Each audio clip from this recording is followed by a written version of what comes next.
Hi all welcome to Toss academy.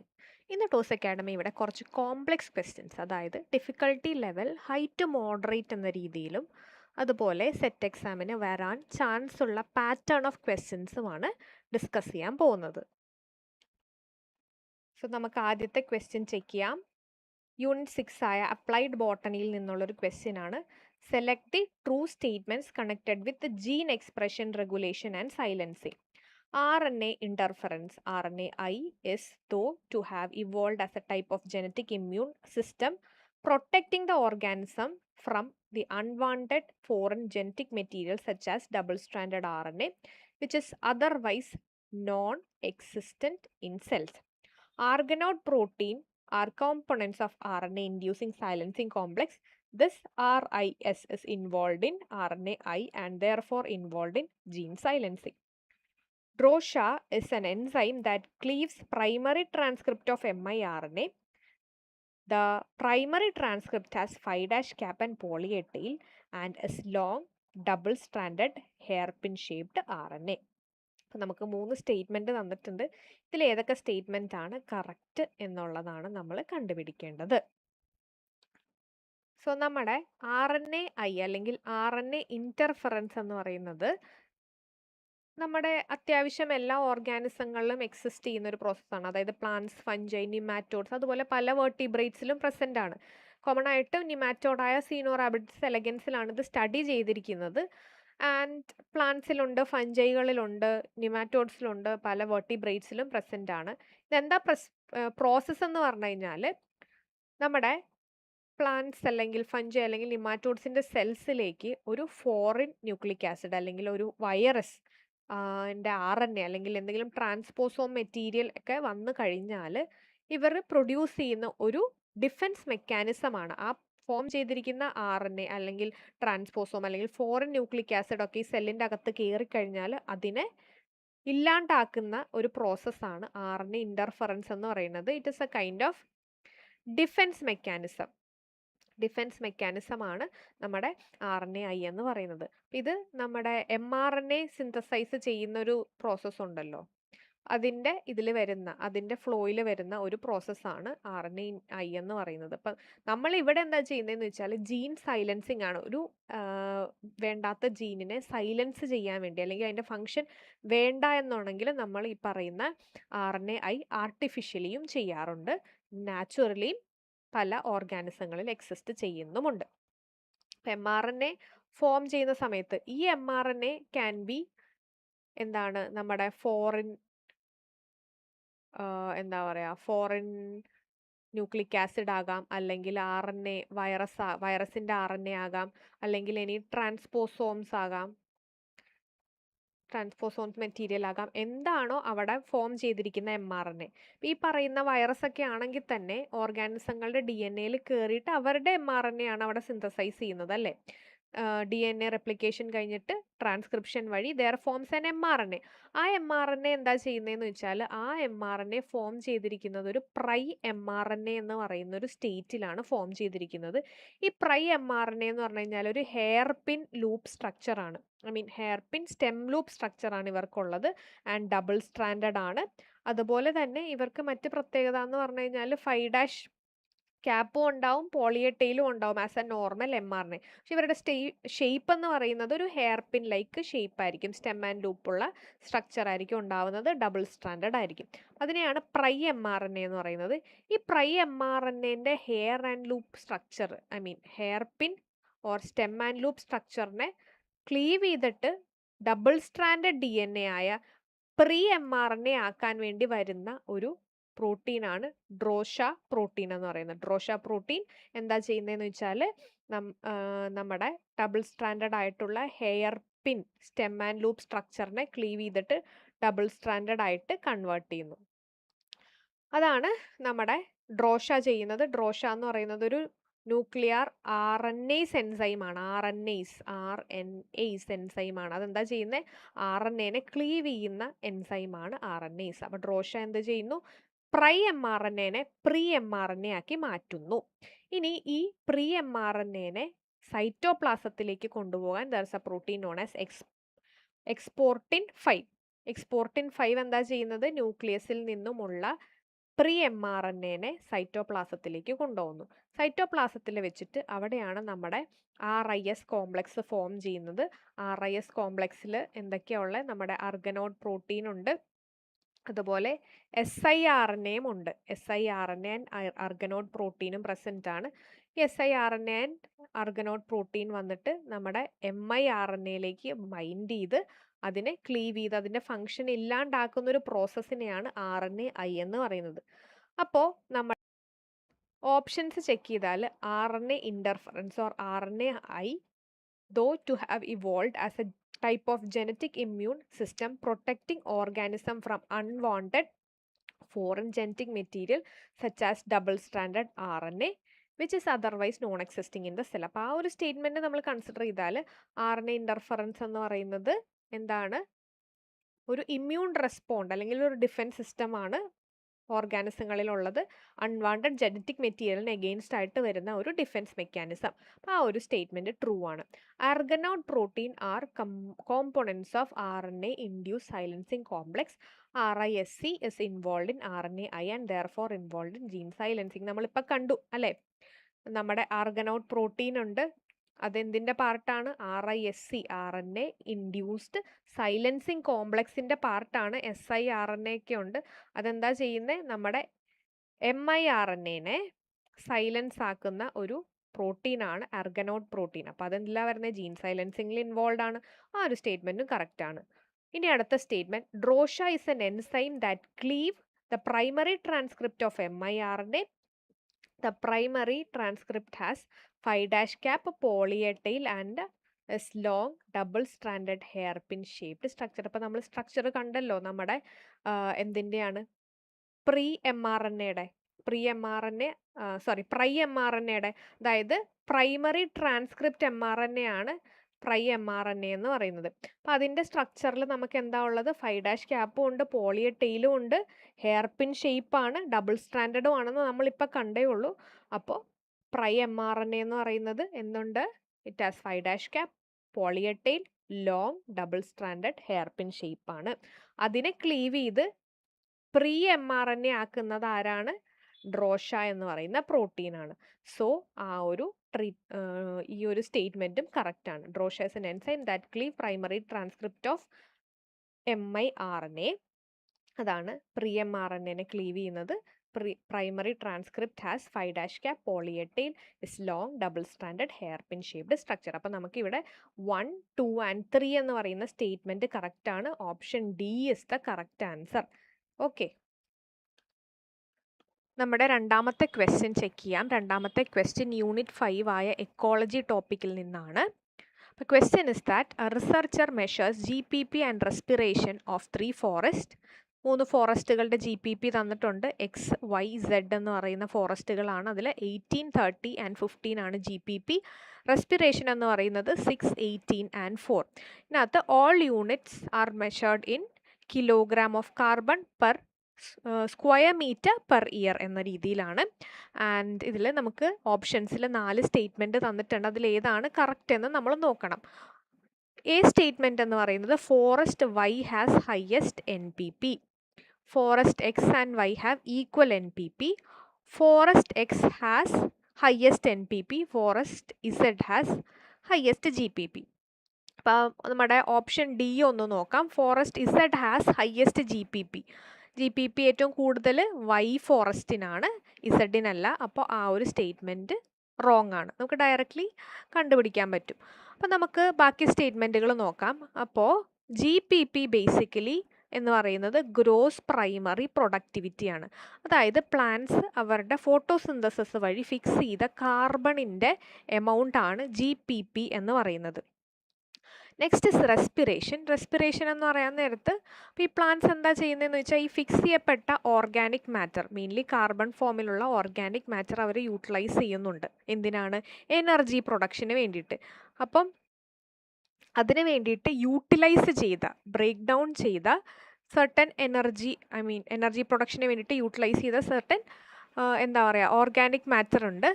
അതിനെയാണ് നമ്മൾ respiration എന്ന് പറയുന്നത്. പിന്നെ അടുത്തത് നമ്മുടെ NPP ആണ്. അതായത് നെറ്റ് പ്രൈമറി പ്രൊഡക്ടിവിറ്റിയാണ്. നെറ്റ് പ്രൈമറി പ്രൊഡക്ടിവിറ്റി എന്ന് പറയുമ്പോൾ GPP മൈനസ് റെസ്പിറേഷൻ ആണ്. അതായത് എത്രത്തോളം കാർബൺ ഫിക്സ് ചെയ്തിട്ടുണ്ട് ആൻഡ് എത്രത്തോളം അതിൽ നിന്നും റെസ്പിറേഷന് വേണ്ടിയിട്ട് യൂട്ടിലൈസ് ചെയ്തിട്ടുണ്ട്. അതാണ് നമ്മുടെ ഈ പറയുന്ന നെറ്റ് പ്രൈമറി പ്രൊഡക്ടിവിറ്റി എന്ന് പറയുന്നത്. അപ്പം ഇവിടെ നമ്മളുടെ ആദ്യത്തെ കേസ് എടുത്തു കഴിഞ്ഞാൽ എക്സ് എന്ന് പറയുന്ന ഫോറസ്റ്റിൻ്റെ GPP 18 ആണ് ആൻഡ് അവരുടെ റെസ്പിറേഷൻ എന്ന് പറയുന്നത് 6 ആണ്. So we get 12. അപ്പോൾ അവരുടെ NPP 12 ആണ്. എക്സ് ഫോറസ്റ്റിൻ്റെ NPP 12 ആണ്. അടുത്തത് വൈ ഫോറസ്റ്റ് ആണ്. വൈ ഫോറസ്റ്റ് എടുത്തു കഴിഞ്ഞാൽ GPP 30 ആൻഡ് റെസ്പിറേഷൻ ഇസ് 18. അവിടെയും 18 ആണ് നമുക്ക് NPP കിട്ടുന്നത്. ഇസഡ് ഫോറസ്റ്റ് എടുത്തു കഴിഞ്ഞാൽ അവിടെ GPP 15 ആണ് ആൻഡ് NPP is 4. അവിടെ നമുക്ക് കിട്ടുന്ന GPP 15ഉം റെസ്പിറേഷൻ 4ഉം ആണ്. അപ്പോൾ ഇവിടെ കിട്ടുന്ന NPP എന്ന് പറയുന്നത് 11 ആണ്. അപ്പോൾ നമുക്ക് എക്സ് ഫോറസ്റ്റിൻ്റെ NPP എന്ന് പറഞ്ഞാൽ എത്രയാണ്? അത് 12, വൈ ഫോറസ്റ്റിന് 12, സെഡ് ഫോറസ്റ്റിന് 11 ആണ്. അപ്പോൾ ഇവിടെ നമ്മൾ നോക്കിക്കഴിഞ്ഞാൽ NPP of X and Y are same. നമുക്ക് ഓപ്ഷനിൽ നോക്കിക്കഴിഞ്ഞാൽ ഇവിടെ നമുക്ക് കാണാം B option, forest X and Y have equal NPP എന്ന് പറയുന്ന സ്റ്റേറ്റ്മെൻ്റ് ആണ് ഇവിടെ കറക്റ്റായിട്ട് വരുന്നത്. അപ്പം നമുക്ക് ഈ ഒരു ക്വസ്റ്റ്യൻ്റെ കറക്റ്റ് ആൻസർ ആയിട്ട് വരുന്നത് ഓപ്ഷൻ ബി ആണ്. That is forest X and Y have equal NPP. ഇങ്ങനെ ഒരു ക്വസ്റ്റ്യൻ കണ്ടാൽ കോംപ്ലിക്കേറ്റഡ് ആയിട്ട് തോന്നും, പക്ഷേ സിമ്പിളായിട്ട് സോൾവ് ചെയ്യാൻ പറ്റുന്ന ഒരു ക്വസ്റ്റ്യൻ ആണ് ഈ പറയുന്ന ഈ രീതിയിലുള്ള NPP GPP ബേസ്ഡ് ക്വസ്റ്റ്യൻസ്. അടുത്തത് നമ്മുടെ യൂണിറ്റ് 4ൽ നിന്നുള്ളൊരു ക്വസ്റ്റ്യൻ ആണ്.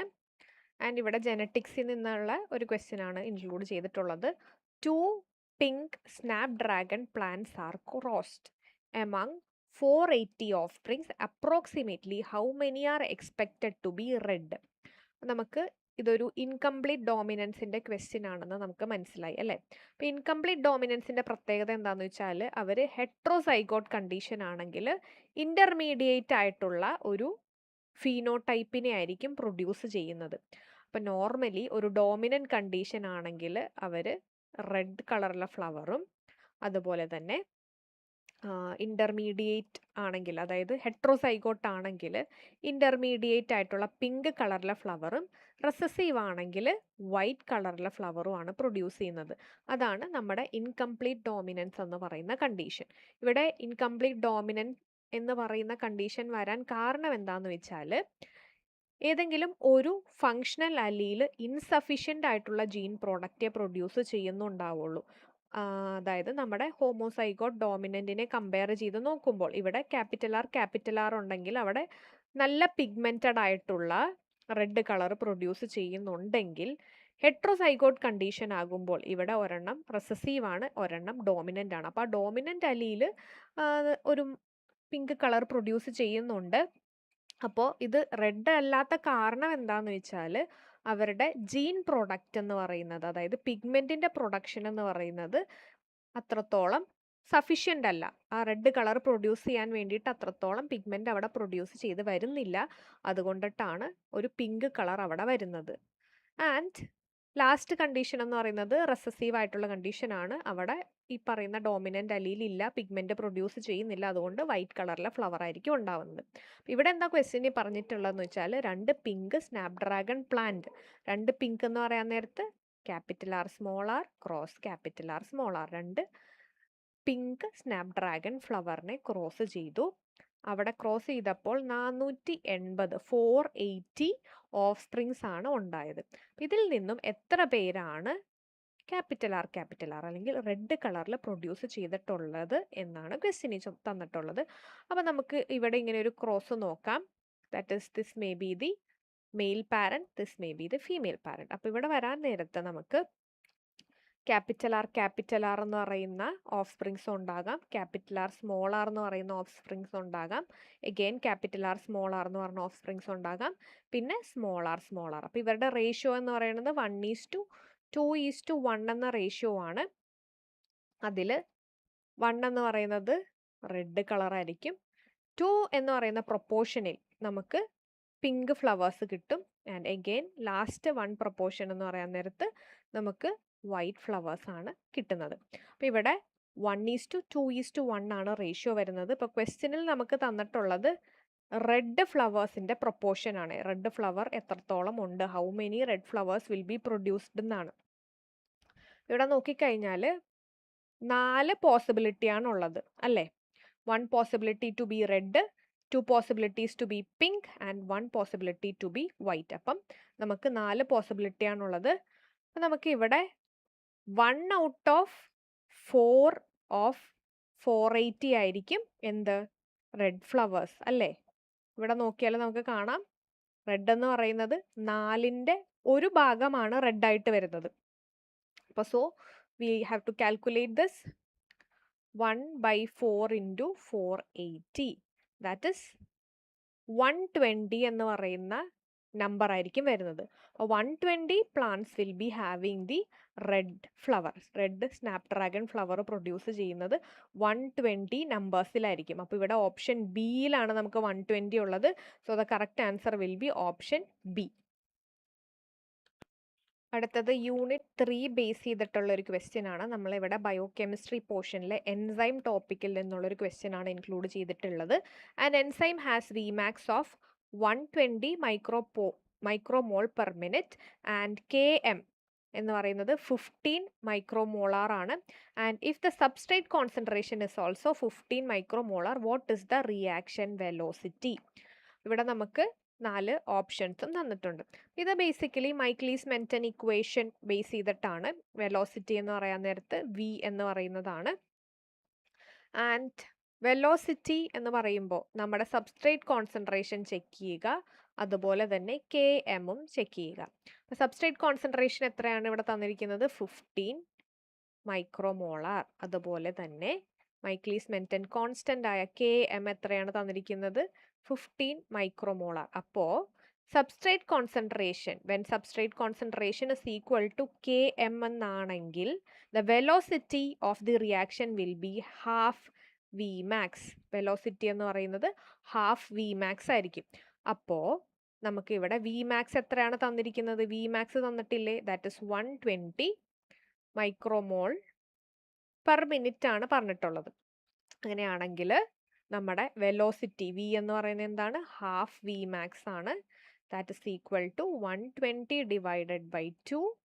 So we have 60 micromole per minute. അങ്ങനെ ഒരു ഓപ്ഷൻ ഉണ്ടോ?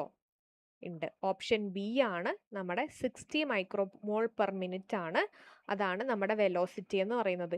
ഈ ഒരു ക്വസ്റ്റ്യൻ നമ്മുടെ മൈക്ലീസ് മെന്റൻ ഇക്വേഷൻ ബേസ് ചെയ്തിട്ടുള്ളൊരു ക്വസ്റ്റ്യൻ ആണ്. മൈക്ലീസ് മെന്റൻ ഇക്വേഷൻ എന്ന് പറഞ്ഞു കഴിഞ്ഞാൽ V is equal to Vmax into substrate concentration divided by Km plus substrate concentration.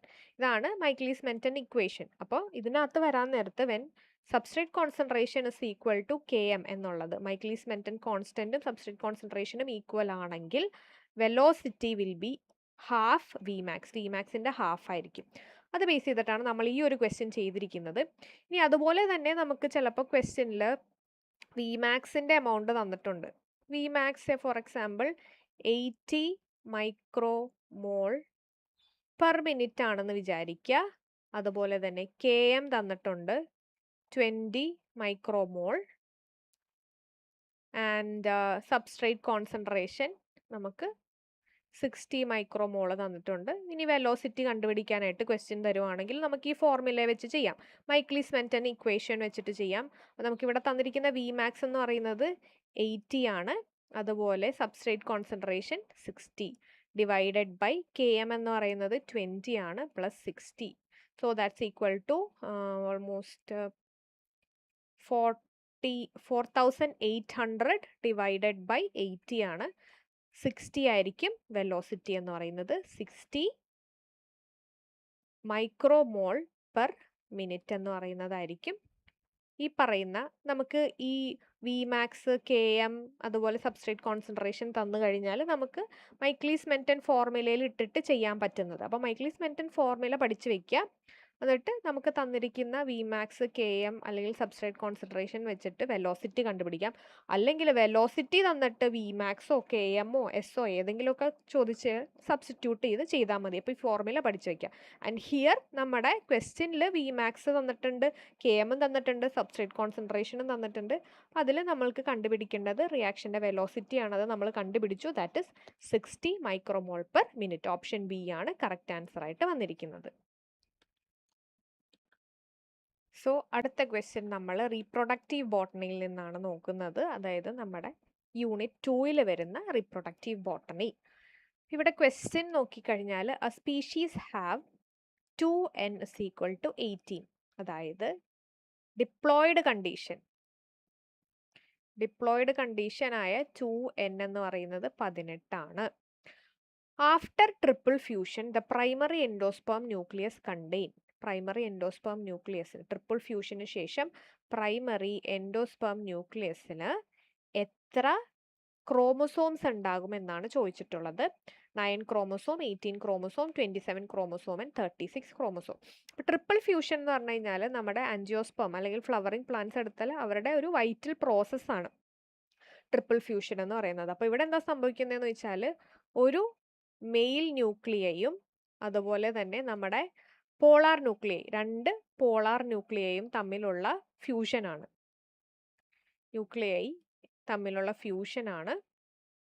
Triple fusion എന്ന് പറയുന്നത്. ഇത് എംബ്രിയോസാക്കിലാണ് നടക്കുന്നത്. ആൻഡ് ഈ ട്രിപ്പിൾ ഫ്യൂഷൻ എന്ന് പറയാൻ നേരത്ത് നമുക്ക് പ്രൈമറി എൻഡോസ്പേം ന്യൂക്ലിയസ് ആണ് ഇവിടെ ഫോം ചെയ്യുന്നത്. എന്താണ് ഇവിടെ ഉള്ളത്? ഒരു മെയിൽ ന്യൂക്ലിയയും 2 പോളാർ ന്യൂക്ലിയയും കൂടെ ഫ്യൂസ് ചെയ്യുമ്പോഴാണ് വരുന്നത്. അപ്പോൾ ഇവിടെ 3n കണ്ടീഷൻ ആയിരിക്കും ഉണ്ടാവുന്നത്. 3n കണ്ടീഷൻ ആണ് ഉണ്ടാവുന്നത്. അപ്പം നമ്മൾക്ക് ഇവിടെ 2n ഡിപ്ലോയിഡ് കണ്ടീഷൻ 18 ആണ് തന്നിരിക്കുന്നത്. അപ്പം n എന്ന് പറഞ്ഞു കഴിഞ്ഞാൽ എത്രയാണ്? 9 ആണ്. നമുക്ക് എന്തൊക്കെയാണ് ഉള്ളത്? Polar nuclei 2 എണ്ണമാണുള്ളത്. അപ്പം 9 + 9 പോളാർ ന്യൂക്ലിയൈ വിൽ ബി 18. ഇനി മെയിൽ ന്യൂക്ലിയൈ എത്രയാണ്? മെയിൽ ന്യൂക്ലിയൈ എന്ന് പറയാൻ നേരത്ത് ഒരെണ്ണേ ഉണ്ടാവുള്ളൂ. അപ്പോൾ അവിടെ എത്ര ക്രോമസോം സെറ്റ്സ് ആണ് ഉണ്ടാവുന്നത്? എഗെയിൻ 9 ക്രോമസോം സെറ്റ്സ് ആയിരിക്കും ഉണ്ടാവുന്നത്. അപ്പോൾ പ്രൈമറി എൻഡോസ്പേം ന്യൂക്ലിയസ് എന്ന് പറഞ്ഞു കഴിഞ്ഞാൽ അവിടെ വരുന്നത് നമ്മുടെ പോളാർ ന്യൂക്ലിയൈൻ്റെ 18 ക്രോമസോമും അതുപോലെ തന്നെ നമ്മുടെ മെയിൽ ന്യൂക്ലിയൈൻ്റെ 9 ക്രോമസോമും കൂടെ ചേർന്ന് 27 ക്രോമസോം ആയിരിക്കും ആർക്കുണ്ടാവുന്നത്? പ്രൈമറി എൻഡോസ്പേം ന്യൂക്ലിയസിനുണ്ടാവുന്നത്. പ്രൈമറി എൻഡോസ്പേം ന്യൂക്ലിയസ് പിന്നീട് ഡെവലപ്പ് ചെയ്തുകൊണ്ട് എൻഡോസ്പേം ആയിട്ട് മാറും. ഈ എൻഡോസ്പേം ആണ് നമ്മുടെ ഗ്രോയിങ് എംബ്രിയോയ്ക്ക് വേണ്ടിയിട്ടുള്ള ന്യൂട്രിയൻസ് കൊടുക്കുന്നത്. അപ്പോൾ ഇവിടെ നമുക്ക് ട്രിപ്പിൾ ഫ്യൂഷനിൽ പ്രൈമറി എൻഡോസ്പേം ന്യൂക്ലിയസിന് എത്ര ക്രോമസോംസ് ഉണ്ടെന്ന് കിട്ടി? That is 27 chromosome. Option C ആണ് കറക്റ്റ് ആൻസർ ആയിട്ട് വരുന്നത്. നമ്മുടെ 6ാമത്തെ ക്വസ്റ്റ്യൻ യൂണിറ്റ് 1 നിന്നാണ്. റിക്സിയയുടെ അനാറ്റമി ബേസ് ചെയ്തിട്ടുള്ള ഒരു ക്വസ്റ്റ്യൻ ആണ്. Consider the following statement regarding the anatomy of Riccia thallus. The dorsal assimilatory region consists of compact chlorophyllous cell arranged in vertical row. Air chambers are absent in Rixia. Air canals communicate with the exterior through barrel-shaped air pores. Rhizoids and scales originate from the ventral epidermis. ഇതാണ് 4 statement. Which of the above statements are correct എന്നാണ് ക്വസ്റ്റ്യനിൽ ചോദിച്ചിട്ടുള്ളത്. ഇവിടെ നമ്മൾ തന്നിരിക്കുന്നത് റിക്സിയയുടെ ഒരു താലസിൻ്റെ സ്ട്രക്ചറാണ്. Dorsal side എന്ന് പറഞ്ഞു കഴിഞ്ഞാൽ ഏറ്റവും മുകളിലുള്ള അറ്റ്മോസ്ഫിയറിലേക്ക് കാണുന്ന സൈഡാണ് ഡോർസൽ സൈഡ് എന്ന് പറയുന്നത്. അപ്പോൾ ഈ dorsal assimilatory region consist of compact chlorophyllous cell arranged in vertical row. അങ്ങനെയുള്ളൊരു കൈൻഡ് ഓഫ് പാറ്റേൺ ആണ് റിക്സിയയിലുള്ളത്. ഏറ്റവും ടോപ്പ് പൊസിഷൻ എന്ന് പറയുന്നത് എന്താണ്? ക്ലോറോഫിലൽ സെൽസ് ആണ്. കോമ്പാക്ട്ലി അറേഞ്ച്ഡ് ക്ലോറോഫിൽ സെൽസ് ആണ് ആൻഡ് വെർട്ടിക്കൽ റോയിലാണ് അറേഞ്ച് ചെയ്തിരിക്കുന്നത്. So the statement 1 is correct. ഇനി അടുത്തത് air chambers are absent in Riccia. അതുപോലെ അടുത്ത സ്റ്റേറ്റ്മെൻറ്റ് എന്ന് പറയുന്നത് air canal communicate with the exterior through barrel shaped airport. അപ്പോൾ നമ്മൾ മാർക്കാൻഷ്യയുടെ കേസ് നമുക്കൊന്ന് ചെക്ക് ചെയ്യാം. മാർക്കാൻഷ്യയുടെ ഡോർസൽ സൈഡ് എന്ന് പറയുന്നത് അവിടെയും നമുക്ക് ഇതുപോലെ തന്നെ കുറച്ച് റീജിയൻ കാണാൻ പറ്റും ദ ഡോർസൽ സൈഡിൽ. അവിടുത്തെ റീജിയൻ്റെ പ്രത്യേകത എന്താണെന്ന് വെച്ചാൽ സർട്ടൻ ചേമ്പേഴ്സ് പ്രസൻ്റ് ആയിരിക്കും. ഇങ്ങനെ ഓരോരോ ചേംബറിൻ്റെ അകത്താണ് ഈ chlorophyll containing photosynthetic cells present ആയിട്ടുള്ളത്. ഇങ്ങനെ ചേംബേഴ്സ് വിൽ ബി പ്രസൻറ്റ്. നമ്മൾ പറയുന്നത് മാർക്കാൻഷ്യയുടെ കേസിലാണേ. ഫോട്ടോസിന്തറ്റിക് ആയിട്ടുള്ള ക്ലോറോഫിലേറ്റഡ് സെൽസ് ആണ് മാർക്കാൻഷ്യയുടെ അപ്പർ സർഫസിൽ, ഡോർസൽ സർഫസിൽ കാണുന്നത്. അപ്പം അങ്ങനെയുള്ള ചേംബേഴ്സിനെയാണ് എയർ ചേംബേഴ്സ് എന്ന് പറയുന്നത്. Air chambers are absent in Riccia. Correct option ആണ്. റിക്സിയയിൽ അങ്ങനെ ചേംബേഴ്സ് ഇല്ല. ഇനി അടുത്തത്, air canals communicate with the exterior through barrel shaped air pore. Barrel shaped air pore നമുക്കിവിടെ കാണാൻ സാധിക്കും. ബാരൽ ഷേപ്ഡിൽ എയർപോർ അത് മാർക്കാൻഷ്യയിലാണുള്ളത്. റിക്സിയയിൽ നോർമൽ എയർപോർസ് ആണുള്ളത്. Upper epidermal cells small pores ആയിട്ട് ഓപ്പൺ ആയിട്ട് അവരാണ് അറ്റ്മോസ്ഫിയറിലേക്ക് കമ്മ്യൂണിക്കേറ്റ് ചെയ്യുന്നത്. ഇങ്ങനെ എയർ കനാൽസ് കമ്മ്യൂണിക്കേറ്റ് ചെയ്യുന്നത് ബാരൽ ഷേപ്ഡ് എയർപോർ ഉള്ളത് മാർക്കാൻഷ്യയിലാണ്. അപ്പോൾ ഓപ്ഷൻ 3 ഇസ് റോങ്, ഇൻകറക്റ്റ് ആണ്. Rhizoids and scales originate from the ventral epidermis. ഇപ്പോൾ വെൻട്രൽ എപ്പിഡെർമിസ് എന്ന് പറഞ്ഞാൽ ലോവർ സൈഡാണ്. ഇവിടെ നമുക്ക് കാണാം ട്യൂബർക്കുലേറ്റഡ് റൈസോയിഡ്സ്, സ്മൂത്ത് വോൾഡ് റൈസോയിഡ്സും അതുപോലെ തന്നെ സ്കെയിൽസും പ്രസൻ്റ് ആണ്. അപ്പോൾ ആ ഒരു സ്റ്റേറ്റ്മെൻറ്റും കറക്റ്റ് ആണ്. അപ്പോൾ നമ്മൾ നോക്കിയാൽ first, second and fourth statement are correct. അപ്പോൾ എ എന്ന് പറയുന്ന ഓപ്ഷനാണ് ഇവിടെ വരുന്നത്. Option A is correct. അതായത് റിക്സിയയിൽ vertical rows of assimilatory cells present ആണ്, ദാറ്റ് ആർ ക്ലോറോഫിൽ കണ്ടെയ്നിങ്. രണ്ടാമത്തത് എയർ ചേംബേഴ്സ് റിക്സിയയിൽ ആബ്സെൻ്റ് ആണ്.